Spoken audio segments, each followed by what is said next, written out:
All right, so over this quick video, I'm going to show you how you can create your own YouTube Summariser.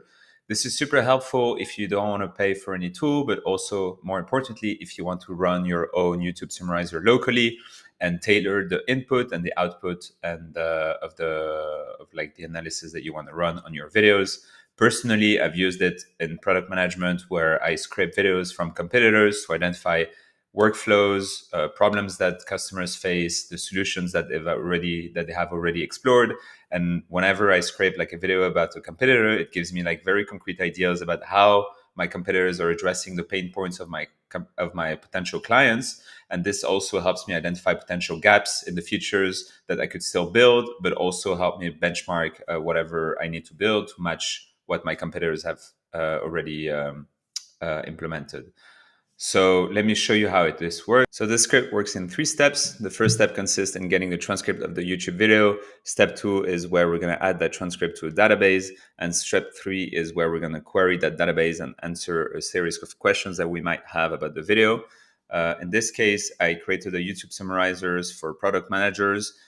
So when you're a product manager, you spend a lot of time trying to figure out the workflows and the pain points of your clients to identify how you could actually address them.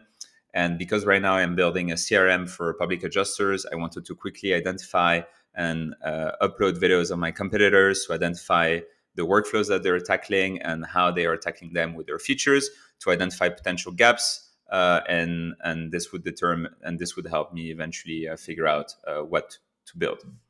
So in this case, I'm basically passing on this video, which is an hour long, so quite painful, where the software developer is talking about the video.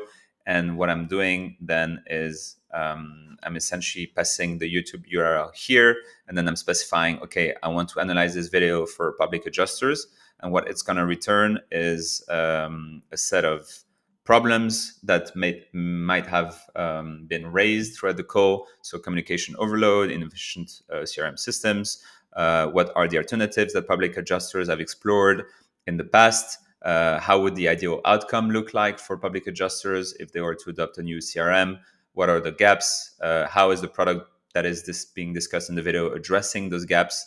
And what are the outstanding opportunities? So as you can imagine, instead of watching this video, which is an hour long, in a couple of seconds, you could quickly identify how are specific features of your competitors addressing the pain points of your clients.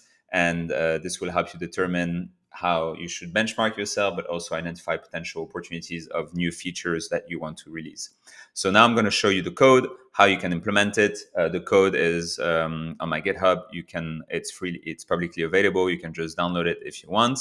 But I'm going to walk you through it step by step so that you understand how it works in the background. But then again, feel free to just use it right away and to make the minor tweaks.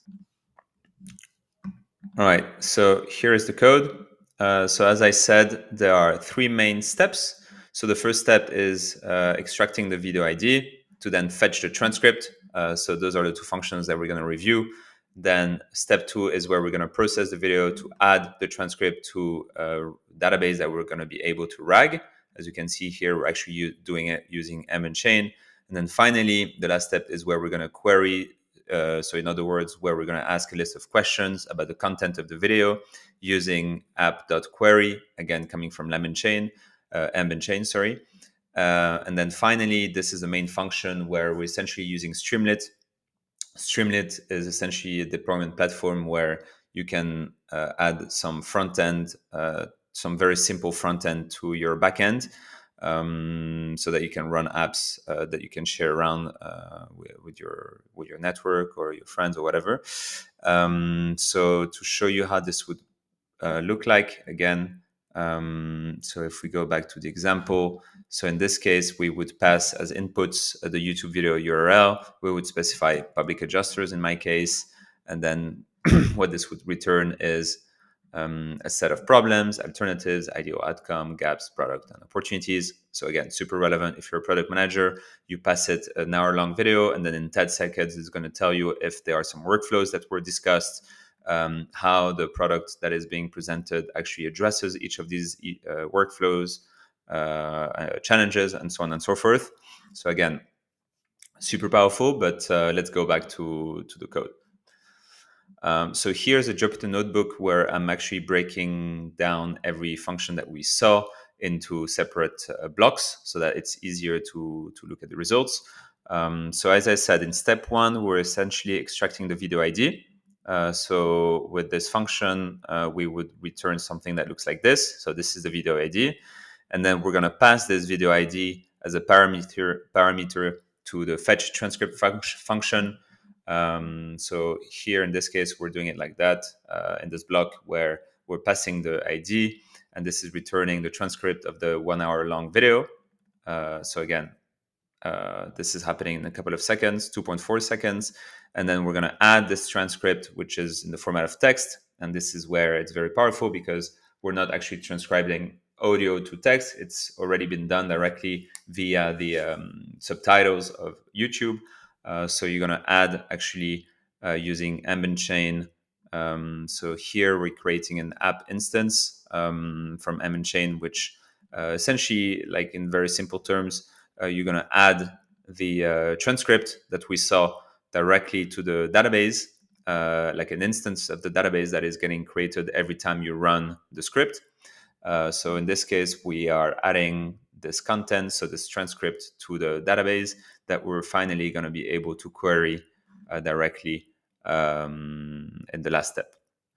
So querying using image chain is very simple. It's one simple function where you tap, you initialize like the app, the database essentially with the content of the transcript, and then you're going to query it.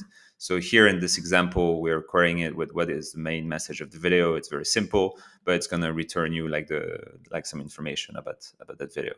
But if we go back to the main script, so those were like the different blocks, like I said, on Jupyter Notebook to show you how each of these functions work.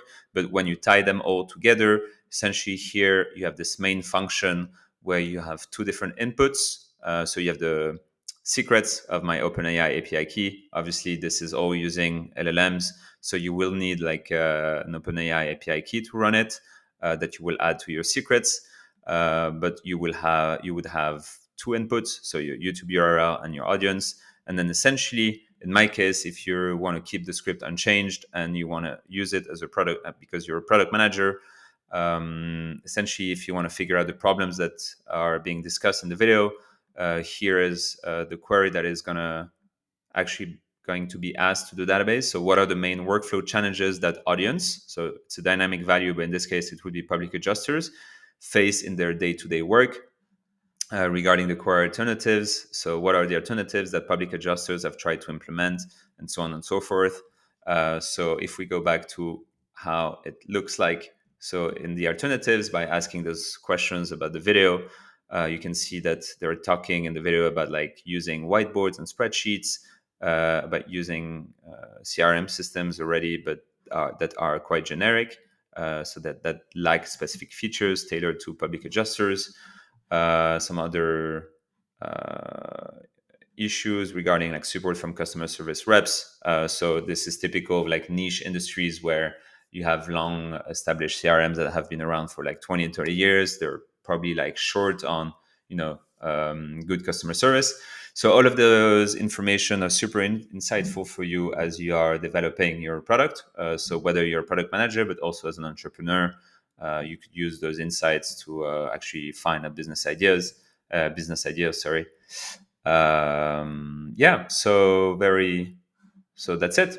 Hopefully you found it helpful. Again, the script is directly available on my GitHub. It's publicly available, so feel free to reuse it to modify the queries depending on your needs, and to deploy it directly on Streamlit. Here is the website. I think essentially it's very simple. You're going to share the URL of your GitHub link blob, and then you can deploy it. You just have to add the keys to your settings, so your OpenAI API key. But that's pretty much it. Very efficient, very easy to use, and it's free.